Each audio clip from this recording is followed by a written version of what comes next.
Hi welcome to village Siri cooking. ఈ ఛానల్ని ఆదరించిన ప్రతి ఒక్కరికి మా హృదయపూర్వక నమస్కారములు. ఇవాళ చాలా మంచి రెసిపీతో మీ ముందుకు వచ్చాను. చాలా అంటే చాలా బాగుందండి. ఈ విధంగా బెండకాయతోని ఉల్లికారం చేయండి. జిగురు లేకుండా తింటుంటే చాలా అంటే చాలా బాగుందండి. చిన్న పిల్లల నుంచి పెద్దవాళ్ళ వరకు ప్రతి ఒక్కరికి నచ్చే విధంగా చాలా టేస్టీగా ఉంది. ఎలా చేయాలో ఎలా చేశానో ఒకసారి మన కిచెన్లోకి వెళ్ళి చూద్దామా. ముందుగా మనం ఏం చేయాలంటే బెండకాయలు తీసుకోవాలండి. నేనైతే ఒక 400 గ్రాములు తీసుకున్నాను. అవి మంచి పాకం మీద ఉండే కాయలండి. ఈ విధమైన కాయలు తీసుకోండి, సూపర్ టేస్టీగా ఉంటుంది. ఇప్పుడు వీటిని మనం ముందుగా శుభ్రంగా కడిగి ఆ తర్వాత కట్ చేసుకోవాలి. ఇప్పుడు వీటిని కట్ చేసేటప్పుడు తోక తొడిం రెండు కట్ చేసుకోవాలి. కట్ చేసిన తర్వాత ఈ విధంగా నిలువుకి పొడవుగా కట్ చేసుకొని, ఒకవేళ పెద్ద బెండకాయగానైతే అంటే పొడవు ఎక్కువగా ఉంటేనేమో 3 ముక్కలుగా చేసుకోవాలి. కొంచెం మీడియంగా ఉంటేనేమో 2 ముక్కలుగా చేసుకుంటే సరిపోద్దండి. ఈ విధంగా మనం వీటిని కట్ చేసుకోవాలి.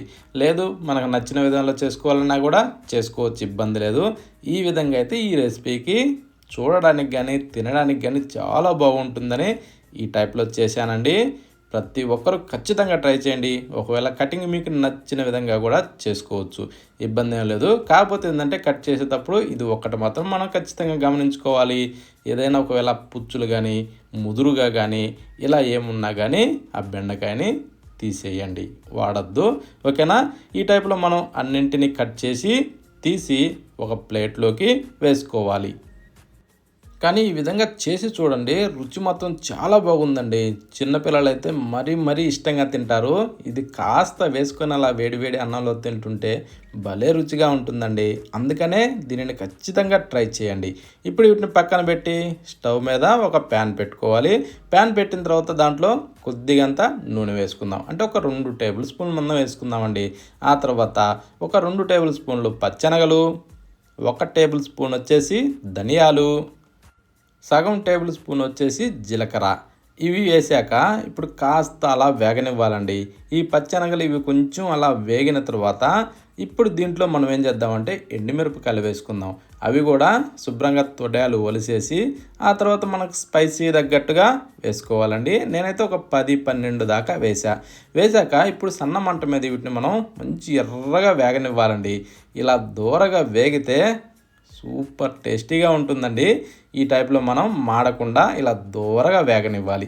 ఇప్పుడు ఇవన్నీ తీసి ప్లేట్లో వేసి అదే ప్యాన్లో మరికొద్దిగా నూనె వేసుకొని దాంట్లో కట్ చేసిన ఉల్లిపాయలు వేసుకుందాం. నేనైతే ఒక 2 పెద్ద సైజు ఉల్లిపాయలని కట్ చేసి దాంట్లో వేసి వీటిని మనం మంచి కలర్ వచ్చేదాకా వేగనివ్వాలండి. ఈ టైపు కలర్ రావాలి. ఈ విధంగా సన్న మంట మీద కలర్ వచ్చేదాకా వేపిన తర్వాత ఇప్పుడు వీటిని కూడా తీసి మరొక ప్లేట్లో వేసుకోవాలి. ఇవి కూడా ప్లేట్లో వేసిన తర్వాత అదే ప్యాన్లోనే అదే నూనెలో ఇప్పుడు కట్ చేసిన బెండకాయ ముక్కలన్నింటినీ దాంట్లో వేసుకోవాలి. వేసాక వీటిని కూడా ఇలా కిందకి మీదకి తిరిగేసుకుంటూ మంట మీడియంలో ఉంచుకునేసి వీటిని బాగా వేగనివ్వాలండి. ఇవి మనం ఇలా కిందకి మీదకి తిరిగేసేటప్పుడు జిగురు కనపడుతూ ఉంటుంది. ఆ జిగురు ఆరిపోయే వరకు చూడండి, ఇలా ఈ విధంగా వచ్చే వరకు మనకు వేగనివ్వాలి. ఇప్పుడు ఇవన్నీ తీసి ప్లేట్లో వేసేసుకునేసి ఇప్పుడు ముందుగా ఫ్రై చేసిన వాటిని కాస్త చల్లారనిచ్చి మిక్సీ జారీలో వేసేసుకుందాం. అంటే ఎండుమిరపకాయలు, పచ్చెనగలు ఇవన్నింటిని వేసాక ఆ తర్వాత ఫ్రై చేసిన ఆనియన్స్ కూడా దాంట్లో వేసేసుకోవాలి. ఇవన్నీ వేసిన తర్వాత ఇప్పుడు రుచికి సరిపడా కొంచెం సాల్ట్ వేసుకుందాం, 1 టేబుల్ స్పూన్ దాకా. ఆ తర్వాత చిటికెడు పసుపు కూడా వేసేసి ముందుగా నానబెట్టిన చింతపండు ఆ నీళ్ళతో సహా దాంట్లో వేసుకోవాలి. అంటే నిమ్మకాయ కంటే కొంచెం తక్కువ. ఇప్పుడు వెల్లుల్లిగడ్డను కూడా వేసి ఇప్పుడు దీన్ని మెత్తగా పేస్ట్ చేసుకుందామండి. కాకపోతే ఏంటంటే నీళ్లు చూసి పోసుకోండి. ఒకవేళ అవసరం అనుకుంటే పోసుకోవచ్చు, లేదంటే అవే నీళ్ళు సరిపోతాయి. ఓకేనా. ఈ టైప్ పేస్టు పక్కన పెట్టి అదే స్టవ్ మీద అదే ప్యాన్లో కొద్దిగా నూనె వేసుకొని తాలింపు గింజలు అవి వేసిన తర్వాత ఇప్పుడు ఒక 3 ఎండుమిరపకాయలను అలా వేసుకొని కొద్దిగా అలా వేగనివ్వాలి. ఇలా వేగిన తర్వాత ఒక 4 రెమ్మల కరివేపాకును అలా దూసి దాంట్లో వేసేసుకోవాలి. వేసిన తర్వాత ఇప్పుడు మనం గ్రైండ్ చేసిన ఆ పేస్ట్ను కూడా దాంట్లో వేసేసుకుందాం. ఇది వేసిన తర్వాత ఇప్పుడు మనం ఏం చేద్దామంటే కొంచెం అలా తిరగేసుకోవాలి. ఇలా కిందకి మీదకి తిరగేసుకుంటూ కొంచెం దీన్ని బాగా వేగనివ్వాలండి. ఒకవేళ ఆ మిక్సీ జార్లో పేస్ట్ అలాగే ఉంటేనేమో కొంచెం నీళ్ళు పోసుకొని వేసుకోవచ్చు, ఇబ్బంది లేదు. ఇప్పుడు దీంట్లో రుచికి సరిపడా సాల్ట్ వేసుకోవాలి. ఇవి వేసిన తర్వాత ఇప్పుడు దీన్ని కలుపుతూ కొంచెం బాగా తుకతుక అంటూ ఉడకనివ్వాలండి. ఇది కొంచెం అలా సన్న మంట మీద ఉడికిన తర్వాత ఇప్పుడు ఫ్రై చేసిన ఈ బెండకాయ ముక్కలన్నింటినీ దాంట్లో వేసేసుకుందాం. ఈ బెండకాయ ముక్కలు వేసిన తర్వాత ఇప్పుడు వీటిని కూడా కిందకి మీదకి తిరిగేసుకుంటూ, అంటే మరీ గుజ్జులాగా మారే విధంగా కాకుండా కొంచెం అల్కవగా తిరిగేసుకోవాలండి కిందకి మీదకి. ఈ బెండకాయలు ఏంటంటే మరి గుజ్జులాగా అయ్యే విధంగా పస్స కలబెట్టకుండా ఇలా అల్కవగా తిరిగేసుకొని ఇప్పుడు కాసేపు అలా డమ్ అనగనివ్వాలి. ఇలా కొద్దిగా వేగిన తర్వాత మీదకించి కొత్తిమీర చల్లుకోవడమేనండి. కానీ ఈ విధంగా చేయండి, సూపర్ అంటే సూపర్ టేస్టీగా ఉందండి. తింటుంటే మాత్రం చాలా అంటే చాలా బాగుంది.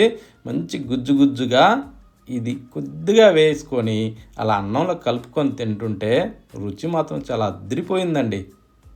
అప్పుడప్పుడు మనం ఇలా కూడా చేసుకొని తింటుండాలండి. ఎప్పుడు ఒకే విధంగా కాకుండా ఇలా టేస్ట్లు చూస్తూ ఉండాలి.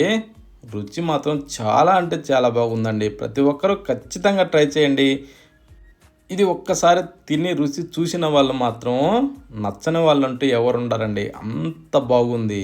ఇది కూడా వేడి వేడి అన్నంలో కలుపుకునేసి ఒక్కొక్క ముద్ద నోట్లో పెట్టుకొని తింటుంటే రుచి మాత్రం అబ్బా ఎంత బాగుందంటే అంత బాగుందండి. ప్రతి ఒక్కరు ఖచ్చితంగా ట్రై చేయండి. ఇంకా చపాతీలోకి కూడా చాలా బాగా పనికొస్తుందండి. అందుకని ఎవ్వరూ మిస్ కావద్దు. మరొక వీడియోలో కలుద్దామా.